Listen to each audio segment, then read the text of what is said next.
The story begins by showing an opulent empire known as Krishna, where the citizenry harnesses the mystical powers of quartz stone to conjure magic at their every whim.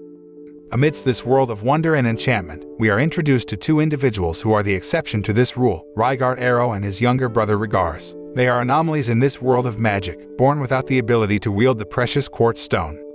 They are ostracized, treated harshly, and viewed as inferior by their peers and fellow citizens. Despite being exceptionally intelligent, Rygardt is forced to abandon his dreams of joining the magic military school as he cannot afford the costly magic equipment required to excel in the program. This cruel fate, coupled with the constant ridicule and ostracization he and his brother endure, fills Rygardt with a deep sense of despair and hopelessness. Matters worse, Rygardt and Rigars' father passed away just a year ago, leaving them with nothing but farmland and the knowledge of how to survive without magic. The two brothers now live a humble life, working tirelessly to make ends meet while Rygardt dreams of a world where he can be appreciated for who he is, not for his lack of magical ability.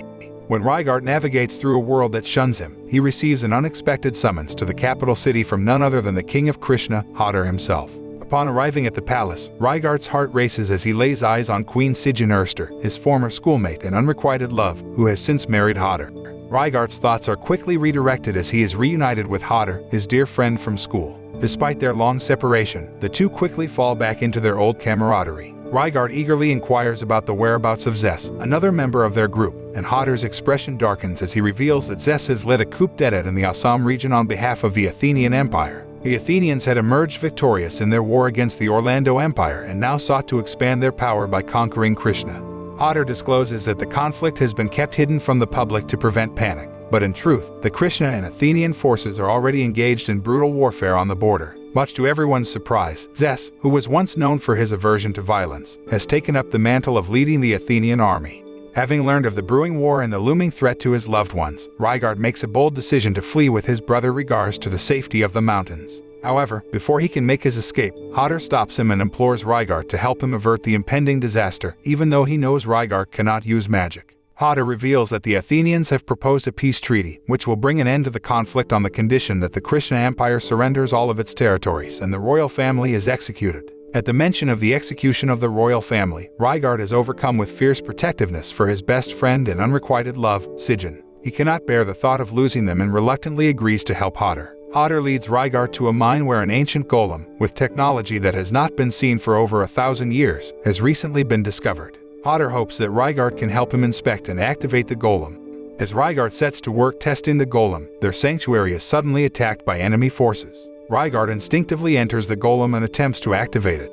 However, the machine's control system is written in an ancient language that Rygardt cannot understand. Despite this, he trusts his instincts and pushes a button, causing the golem to ascend high out of the cave and destroy the surrounding crystals. Rygardt is both awestruck and terrified as he begins to realize the true power of the golem he is piloting.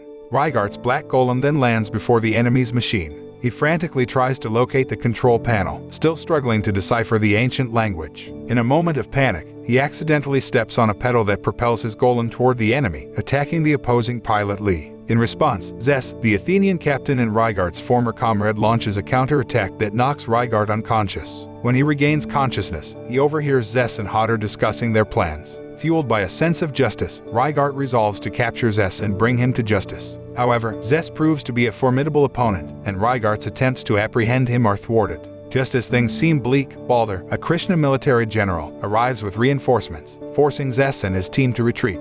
Amidst the chaos, Sigyn rushes to Rygardt's side to ensure that he is not hurt. Rygardt reassures her that he is unscathed and goes on to explain that the newly discovered golem can be operated on without the use of magic. The next day, Rygardt is summoned to join the Battle of Krishna at the northern gate of the kingdom. Sigyn is visibly anxious about Rygardt's safety, but they both understand that his presence on the battlefield is necessary, especially with the possibility of Zess leading an enemy army to attack the kingdom's forces. As Rygardt arrives at the north gate, he comes face to face with Zess once again. Zess reveals his plan for the upcoming war and urges Rygardt to convince Hodder to surrender. However, Rygardt refuses to accept Athens' inhumane conditions, and before they can continue their discussion, Zess threatens to shoot Rygardt if he does not surrender. He warns that a ruthless Athenian general named Borchus is on his way with over 200 golem troops to attack the capital. At first, Rygardt thinks that Zess is bluffing, but Zess unexpectedly shoots at him. Rygardt is left reeling from the attack and immediately takes refuge inside his golem, desperate to escape. When Rygardt hides from the enemy golem controlled by Lee, she spots him and launches an attack. Rygard deftly evades the golem's shots, but the fight quickly turns into close combat, leaving him overwhelmed. Rygard's golem lacks firearms, so he is forced to rely on his sword to defend himself. In a moment of desperation, he attempts to flee, but he is soon saved by a golem controlled by a pilot following Baldur's orders. The pilot relentlessly attacks Lee's golem, intending to kill her. In an effort to spare Lee's life, Rygard pleads with the pilot, urging him not to kill their enemy. However, the pilot is unmoved, explaining that they are in the midst of a brutal battle and must act decisively. Meanwhile, Lee takes advantage of the distraction to shoot and kill the pilot of the Krishna golem. Fueled by rage and grief, Rygard launches an attack on Lee, using his spear to disable her golem. He implores Lee to surrender, but she refuses, choosing to end her own life instead.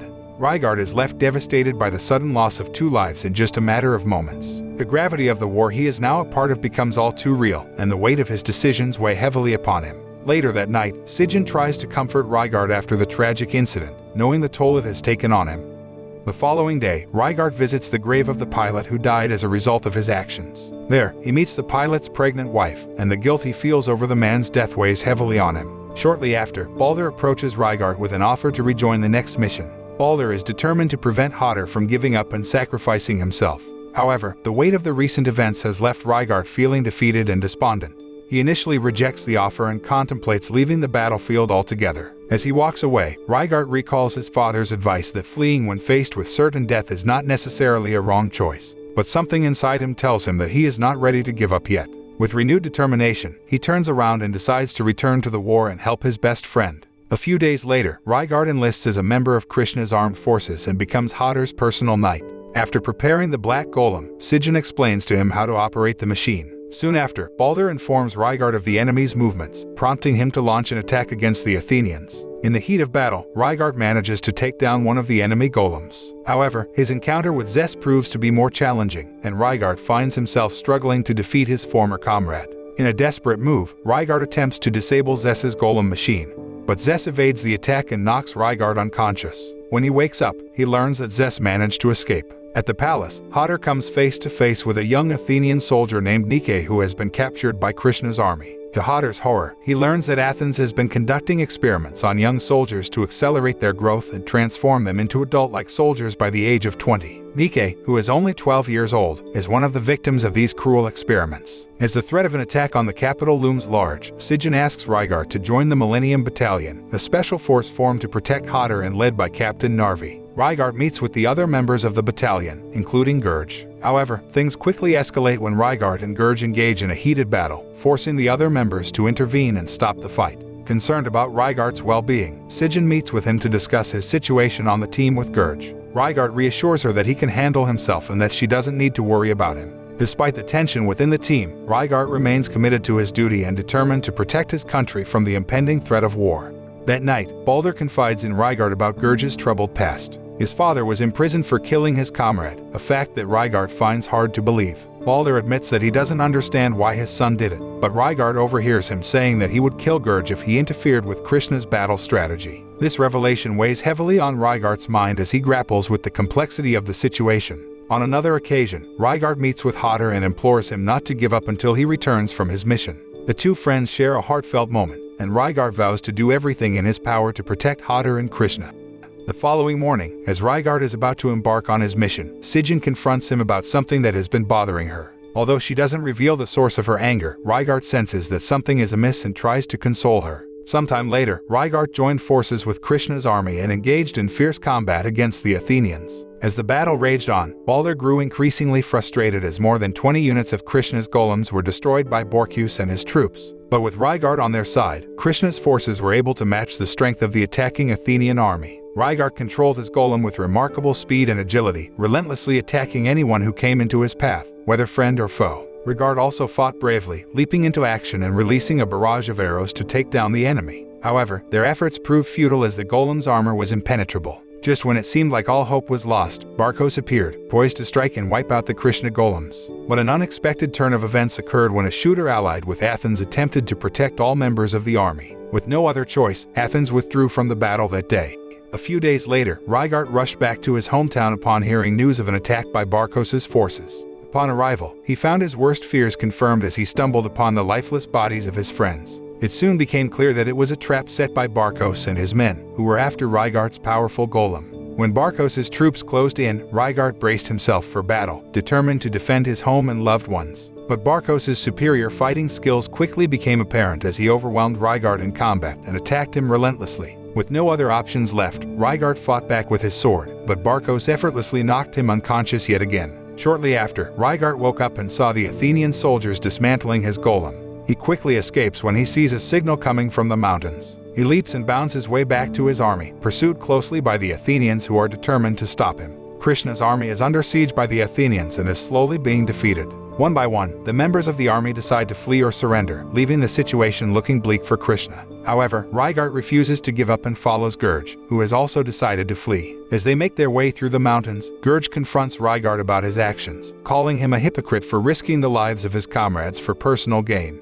Rygart feels offended by Gurj's accusations and the two of them engage in a fierce fight. Gurj even threatens to kidnap Sigyn after defeating Rygart. At the same time, when Rygart tries to fix his golem machine, several Athenian soldiers suddenly appear and start attacking. Gurj quickly rushes in to help Rygart, taking on the enemy forces alone. However, Rygart's golem machine suddenly malfunctions, leaving him unable to assist Gurj in the fight. Despite this, Gurj proves to be a skilled fighter, taking out the Athenian soldiers one by one. But just as they think they've won, another army of Athenian soldiers appears, overpowering Gurj and capturing him. As Barkos prepares to kill Gurj, he pushes Rygart off the cliff to save his life. When Rygart regained consciousness, he immediately rushed back to the capital of the Krishna Empire to join the main army defending the royal capital. As he climbed into his golem, he remembered his promise to Sigyn that he would come back alive. Rygart pushed forward towards the besieged capital and engaged in a battle against Barkos, the Athenian general. Despite Rygart's valiant efforts, Barkos proved to be a formidable opponent, and Rygart struggled to hold his own. But just when all seemed lost, Sigyn appeared and gave Rygart a giant shuriken weapon tied with a large rope. Though Rygart initially struggled to control the new weapon, he soon began to master it after several attempts, finally landing a powerful blow on Barkos's golem, causing significant damage. Barkos emerged from his damaged golem and began shooting at Rygart with a gun. However, Rygart, determined to protect his homeland and everyone who had supported him, fought back fiercely and ultimately succeeded in defeating Barkos by killing the Athenian general with his weapon. With the defeat of Barkos, the war was won by the Krishna Empire. In the aftermath of the battle, Rygars appeared in the fighting area, shouting angrily at Rygart for leaving him behind. However, Rygart was overjoyed to see that his little brother was still alive and cried tears of relief. The moral of the story is that if you're ever caught in a war between golems and humans, always remember to bring a giant shuriken weapon tied with a large rope. You never know when it might come in handy. Also, don't forget to charge your golem's batteries before heading into battle.